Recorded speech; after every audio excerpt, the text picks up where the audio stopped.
Обичате ли Варна? Ами, да. Обичам. Защо? Защото тук живея, защото ми харесва като град, като морска столица.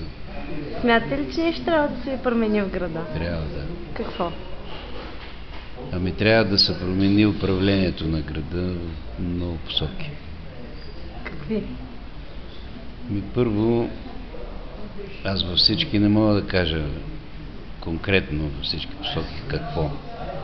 Но поне това, което виждам като благоустройство, за мен е крайно недостатъчно.